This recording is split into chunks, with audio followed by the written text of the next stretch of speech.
Olá, queridos! Graça e paz! Estamos começando mais uma edição do programa Bate-Papo com o Professor. Hoje temos a honra de receber aqui com a gente o professor, pastor Antônio Carlos, é um baiano. Seja bem-vindo, professor. Obrigado. É uma honra ter você aqui com a gente. Nós estamos tendo agora a matéria no Rema aqui em Juiz de Fora, a matéria Gálatas. É muito interessante porque algumas pessoas me perguntam e eu já vou logo te fazer essa pergunta. O Rema é um curso, um centro de treinamento bíblico que dura 2 anos e ele tem 24 matérias. Por que pegar uma matéria de um livro específico da Bíblia? Agradeço a oportunidade de estar neste programa, que tem a finalidade de mostrar o que significa e o que traz a escola, o Centro de Treinamento Bíblico Rema, aqui na região, e por que de uma carta, basicamente, poderíamos assim dizer, se tornar um livro dentro de uma estrutura de um cânon bíblico, né? O que nós podemos salientar é que não é apenas uma carta ou apenas um livro. Na verdade, é um escudo, uma defesa da nossa fé. Gálatas é uma carta explicando detalhes de algo que um público precisa ouvir. E um público que necessariamente seja de um lugar só, mas um público de vários lugares que precisam ser explicados a respeito de um determinado assunto. Por isso que Gálatas é uma carta ou um livro dentro do Centro de Treinamento Bíblico em defesa da nossa fé no Evangelho do nosso Senhor e Salvador Jesus Cristo. Por isso que ela está dentro das 24 matérias do Centro de Treinamento Bíblico Rema. É a defesa da nossa fé. Sim, muito bom. E conta pra gente um pouquinho então da sua história. Como você conheceu o Rema? Quando você se formou? Desde quando você dá aula no Rema? Quais são as matérias que você explica, que você é professor no Rema? Pastor Marco, eu gosto de diretor, Eu gosto de dizer que eu sou disponível dentro do Centro de Treinamento Bíblico Rema, como professor. Por quê? Porque desde que eu conheci essa palavra, eu decidi que era isso realmente que eu queria. Eu já vinha como cristão há mais de 10 anos, quando eu conheci o Rema, já tinha mais de 10 anos de cristão, mas estava afastado. Quando voltei à comunhão dos santos, na igreja, eu conheci essa palavra. E a partir daí eu decidi que era isso que eu realmente queria. Eu não queria uma religião, eu queria o conhecimento de Deus, o conhecimento da palavra de Deus. Eu não fui estudar para ser pastor, eu não fui estudar para ser um profeta, um evangelista, um mestre, apóstolo, que a gente descobre dentro do Rema os 5 dons do ministério, dentro da matéria Ministério Prático. E a partir daí eu me interessei realmente por todas as matérias. E cada matéria eu dizia, meu Deus, como eu não conhecia isso antes, meu Deus, onde é que estava isso?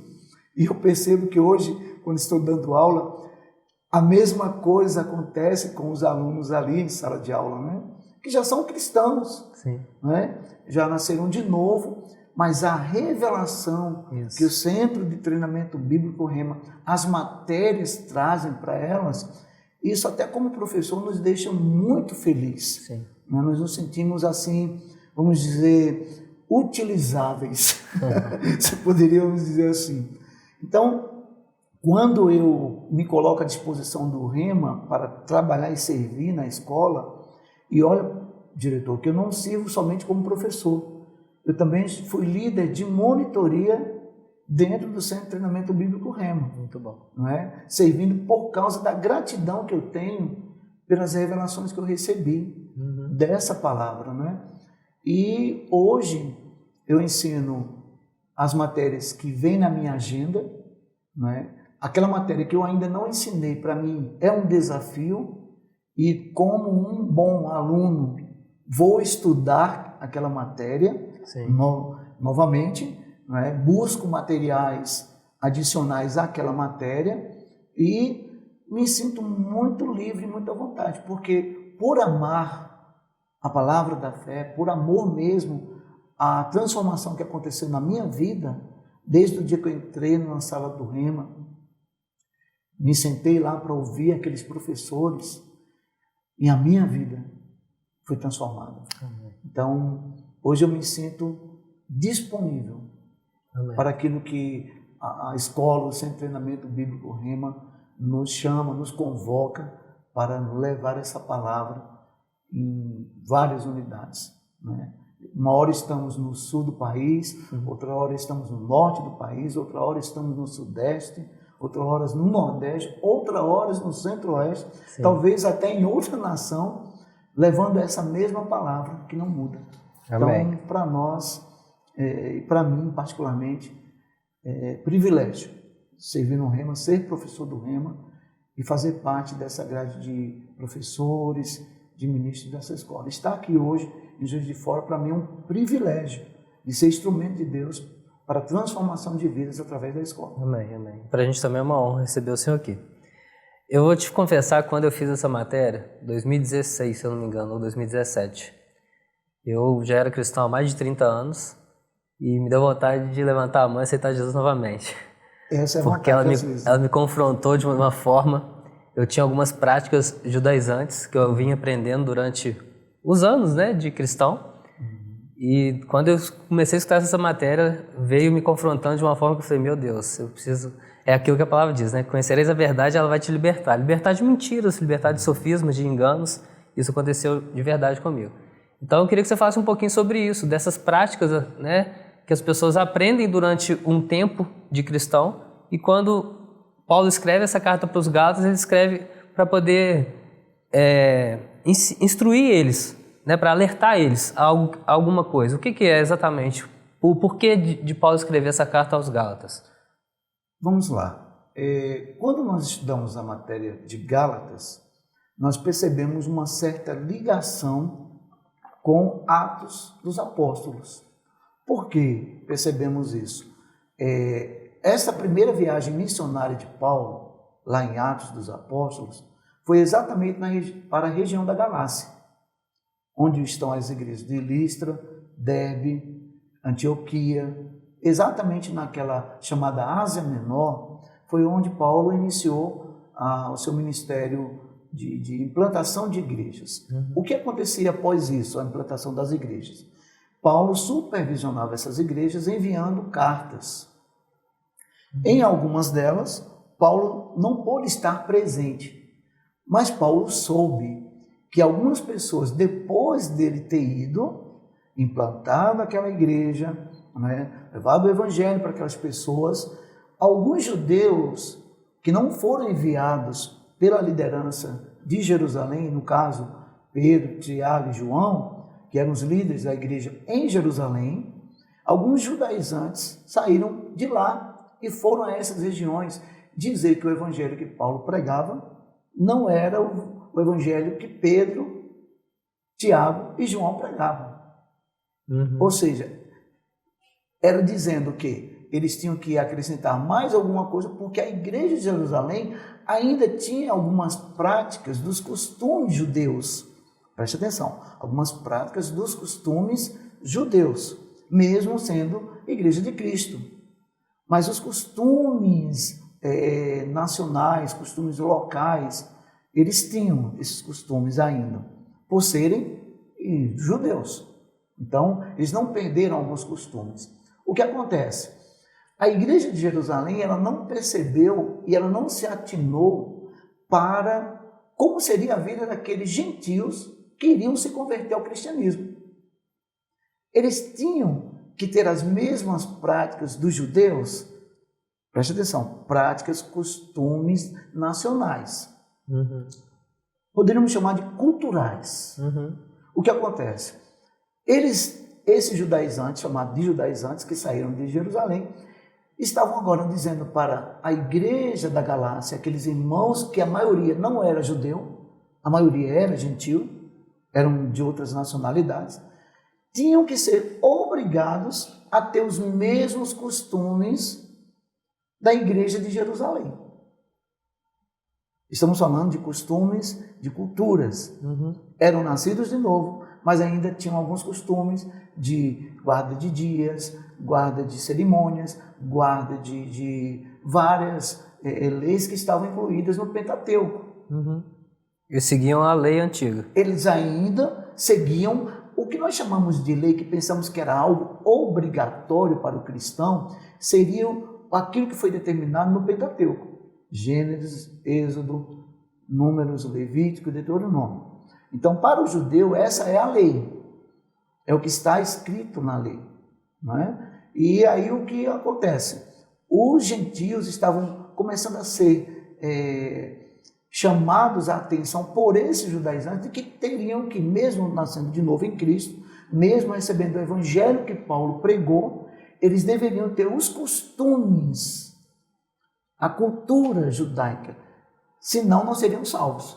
Ou seja, vocês têm que fazerem e falar aquilo que Moisés falou, aquilo que Moisés determinou na lei. Vocês nasceram em Cristo, ótimo, legal, beleza, mas tem que ter todas aquelas coisas que Moisés falou. E aí, quando Paulo sabe disso, aí Paulo não se sustenta. Paulo vem realmente, não concorda. Por quê? Porque Pedro já tinha tido uma experiência com relação ao que Deus santificou, não chame de impuro, aquela visão do lenço, Dos animais. Antes da conversão do Cornélio, que era um centurião romano. Se naquele momento Pedro disse que o mesmo Espírito que eles receberam em Pentecostes, Cornélio tinha recebido, um centurião romano com a sua família, né? E isso tinha sido dado por testemunhas, Pedro deveria continuar crendo que não haveria mais separação entre gentios e judeus, aceitando o evangelho de Jesus Cristo, tanto gentios quanto judeus. Mas o que é que acontece? Pedro, em dado momento, tendo contato com esses gentios, estava fazendo as mesmas coisas que ele.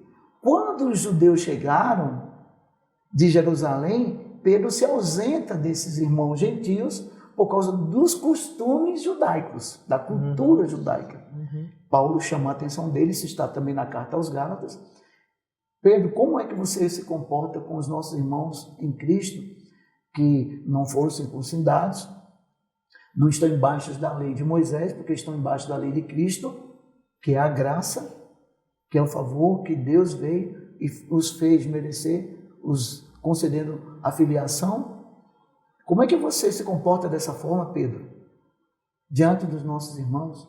Só por causa dos nossos outros irmãos que chegaram de Jerusalém e querem nos obrigar a cumprirem ritos da nação judaica, do povo judeu?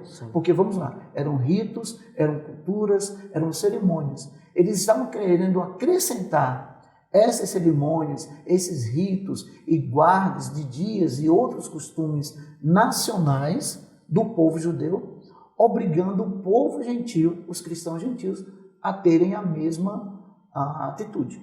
E aí Paulo vem defender o evangelho que uma vez ele tinha pregado, que era o evangelho da graça.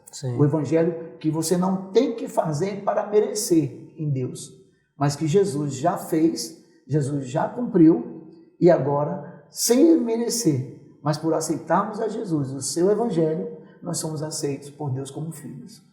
Tá, deixa eu pegar aqui e tentar dar uma resumida para o pessoal entender, porque é muita informação. É muita informação, e só na sala de aula... Exatamente. A gente pode dizer então que o povo da galáxia, eles estavam seguindo usos e costumes, seguindo a lei, e isso estava afastando eles do Evangelho. Do Evangelho de Jesus Cristo. E aí Paulo vem e escreve essa carta, essa epístola, para poder alertar eles que não era mais pela lei, mas que era pela graça. Pela graça, exatamente. Certo? Exatamente. Então, eu posso dizer para você que está conhecendo o Rema agora, que a importância de Gálatas é você entender que não é mais pela lei. Não é pela lei. Mas é pela graça. Porque a lei, ela se cumpriu na pessoa de Jesus Cristo. Isso. Não é? Então, vamos lá. Jesus, quando estava na terra, ele cumpriu todos os ritos judaicos? Não. Houve momentos que Jesus não cumpriu ritos judaicos. Por quê? Porque, como a expressão exata de Deus, Jesus estava vindo e anunciando uma nova vida, que ela seria firmada pelo seu sangue, pelo derramamento do seu sangue, A morte do Messias, o sepultamento do Messias, a ressurreição do Messias. Sim. A nova aliança, que se é uma nova aliança, é porque uma velha tem que sair. Se algo novo está chegando, o velho tem que sair. Sim. Só para a gente finalizar, a gente falou aqui sobre graça. Existe hoje, né, uma discussão sobre essa graça. Como que seria essa graça? Essa graça é o mesmo que liberdade cristã? Explica rapidamente para a gente o que seria essa graça que Paulo fala dela. Muito bem. A graça que Paulo fala, ela é uma graça responsável. Ela não é uma graça irresponsável. Onde, certo, eu já sou livre, eu já sou liberto, não sou mais pecador, né? Então eu posso viver cometendo pecados. Eu posso não amar, eu posso não perdoar. Não. Agora é que nós temos mais responsabilidade em amar, em perdoar, em servir, amém? Em não ser invejoso, não é? Em não fazer e cometer costumes que antigamente eu cometia de livre, espontânea vontade, pela natureza velha que eu tinha. Então a graça, ela não nos dá o direito de vivermos de qualquer jeito, de vivermos de qualquer forma. Como alguns dizem, né, no costume, a vida é minha e eu faço o que eu quero. É interessante que quando eu penso nessa, a vida é minha, eu falo, eu penso, eu vivo como eu quero, eu penso num preço que foi pago, sabe, pastor Marco? Eu penso num preço que foi pago. Então, peraí, se eu paguei algo no supermercado, eu peguei algo, levei no caixa do supermercado e paguei. Aquilo que eu paguei, que agora está em minha posse, não é mais do supermercado. É meu. Eu peguei na prateleira, levei até o cash, paguei lá no cash e agora ele é meu, porque eu paguei. Vamos lá. Todo cristão, que se chama cristão, que nasceu de novo em Cristo, ele reconhece que ele foi comprado pelo sangue precioso e imaculado de Jesus Cristo. Então, ele é dono dele ou Jesus é dono dele? É isso aí. Jesus é Senhor dele. Senhor. Quando eu chamo alguém de Senhor, eu estou chamando ele de meu dono, de meu proprietário. Eu falo isso na visão da palavra correta. Senhor é aquele que é proprietário, Sim. aquele que é dono. Então, se Jesus é o meu dono, não por eu merecer, mas porque ele me fez merecer, ter ele, o Filho de Deus, tudo foi criado por ele, tudo que se fez foi ele, tudo veio dele, tudo é por ele. Como é que eu posso achar que eu sou dono de mim mesmo? Então, essa graça que Paulo vem falar, que foi dada através de Cristo, ela não nos dá o direito de nós vivermos como achamos que devemos viver. Eu digo que ela é mais exigente do que propriamente a lei de Moisés, Sim. a lei dos judeus. Sim. Porque existe algo. A lei dos judeus, ela dizia que aquele que não praticasse a lei, ele era maldição. E como maldição, estar no meio do povo era problema. Ele deveria ser apedrejado, ele deveria morrer. Porque se uma maldição está no meio do povo, ela iria contaminar todo o povo. Por isso que muitas vezes nós vemos na Bíblia Deus dizendo assim, elimina. Então, por quê? Porque o fermento, lembra de Jesus falando para os discípulos, olha, cuidado com o fermento, porque o fermento ele leveda toda, ele faz a massa o quê? Aumentar. Então, um erro, ele sendo disseminado no meio de um grupo, por uma pessoa, ele pode levar todo o grupo ao erro, a crer errado, pensar errado, agir errado e, infelizmente, ser condenado pelo erro. Sim. E depois alguém pode dizer assim, mas eu não sabia, não. Quando você sabe a verdade e você pratica o erro sabendo da verdade, vem um juízo. Nós vamos ver isso em toda a palavra. Então, graça hoje não é abertura para libertinagem. Quando nós pensamos nessa palavra libertinagem, nós achamos que é apenas sexo, é adulterar, é fornicar. Não. Libertinagem é eu achar que eu posso fazer tudo que a minha cabeça pensa que eu posso fazer. E então isso é libertinagem. Quer dizer que sexo também, fora do casamento, faz parte disso, fornicação, ou seja, quando não são casados, mas andam abrasados, todo tipo de ação que não promove edificação, né, está fora da graça. Sim. Tudo aquilo que não promove crescimento espiritual, maturidade espiritual, está fora da graça. Porque a graça ela nos torna espiritualmente maduros, adultos, responsáveis, não é? E sabendo que a nossa vida ela vai servir de modelo, de exemplo. Paulo sempre falou isso para os seus discípulos. Um deles foi Timóteo. Timóteo, ser o exemplo, ou seja o padrão. Peraí, se Paulo está falando para os Gálatas que a graça não nos dá o direito de libertinagem, por que ele falou para Timóteo ser o exemplo, ser um modelo dos fiéis? É porque Timóteo, mesmo sendo nascido de novo, né, deveria entender a graça como uma responsabilidade para aqueles que hão de crer em Jesus Cristo. Então, a minha vida, embaixo da graça, me torna mais responsável. Não um legalista. Sim. Achar que eu sou melhor do que alguém, achar que o que eu faço, que o que eu vivo é melhor do que alguém que não faz o que não vive. Mas isso me torna mais responsável pelo exemplo que eu tenho que viver. Se as obras da carne, elas são motivadas, existe uma inspiração, uma motivação, o fruto do Espírito é resultado, porque fruto é a manifestação visível de um poder invisível que opera por dentro da árvore. Nós não conseguimos ver aos olhos naturais o poder que está operando dentro da árvore desde as raízes. Mas as raízes estão trazendo dos sucos da terra, não é, o poder que vai gerar o fruto. Então o fruto, ela é a prova, ela é a evidência do poder que está operando dentro da árvore. Isso. Que vem do galho, vem do tronco, não é? E vem de onde? Das raízes. Então quando nós olhamos para o fruto, nós dizemos, esse é o resultado do que está acontecendo dentro. Então, se um crente hoje chega para mim e diz assim, professor Carlos, eu não tenho condição de amar, então eu vou dizer para ele, então você não nasceu de novo. Porque quem nasceu de novo tem um amor vivendo dentro dela, que é a vida zoe, a vida do próprio Deus habitando nela. Quando ela me diz que ela não tem condição de perdoar, não tenho condição de perdoar, porque ele me fez o mal. Tem. Você tem condição porque o perdão, a misericórdia habita dentro de você. Sim. Então, o fruto é a manifestação do poder de vida que já está operando.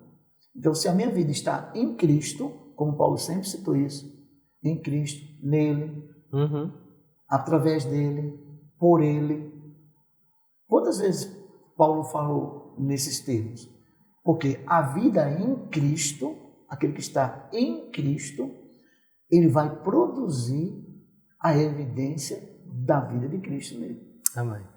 Então, Gálatas ela vem trazendo exatamente isso. O alerta de Paulo é, se você nasceu de novo, se você está em Cristo, se você vive o amor, se você recebeu a salvação através dele, não há necessidade de você praticar as obras da lei para ser justificado, porque a sua vida, tudo que você vive nele, já é prova de que ele te salvou. Isso. O que você tem que viver é essa responsabilidade de continuar ligado a ele, não permitir que nada te julgue pelo comer, pelo beber, pelo vestir, coisas que Paulo tratou em outras cartas. Posso dizer que Paulo então vem dar uma balançada nos galáxias, né? Porque, vocês estão se perdendo pelo caminho que vocês estão indo, daqui a pouco vocês vão estar distantes do Evangelho. Não é essa a realidade. Ele trouxe eles para o ponto inicial novamente. Exatamente. É como se o pai chegasse para o filho e dissesse, olha filho, não foi isso que eu te ensinei, eu vou ter que começar de novo. Você é uma correção. Exatamente. Você é pai. Sim. Né? Então você vê os seus filhos praticando algo que você não ensinou a eles, o que é que você vai fazer? Você vai bater neles? Você vai chamá-los de maldito porque eles não praticaram aquilo que você ensinou para eles? Claro que não. Você vai trazê-los de volta ao fundamento. E o que Paulo estava fazendo era exatamente isso. Para proteger o que eles tinham recebido já de Paulo, de Barnabé, o que era que acontecia agora? Rapaz, nós estamos precisando trazer vocês de volta ao fundamento de novo. Isso. Para que vocês não saiam do que é fundamental. Né? A simplicidade, Paulo chamava, em uma de suas cartas, ele diz, a simplicidade do Evangelho. Sim. Simplicidade. O Evangelho, alguém pode dizer assim, é muito difícil ser crente. Bem, a sua percepção ou a sua perspectiva de ser difícil ser crente, talvez esteja pela ótica do conhecimento e revelação que você tem. Isso aí. Talvez se fizer o rema, vai ter uma outra percepção. Por exemplo, hoje eu, Antônio Carlos, né, eu não me sinto que é difícil viver o Evangelho de Jesus Cristo, mesmo sabendo que eu posso falhar se eu der ocasião à carne, porque eu estou na graça, não estou sob o domínio da lei. Mas se eu der ocasião à carne, presta atenção no que eu estou falando. Se eu der, eu sou responsável por blindar a minha fé. Eu sou responsável por viver a minha vida de cristão. Eu sou responsável. Mas se eu der vazão à carne, eu vou praticar coisas da carne. Sim. Eu faço a pergunta, é o diabo que está fazendo em mim?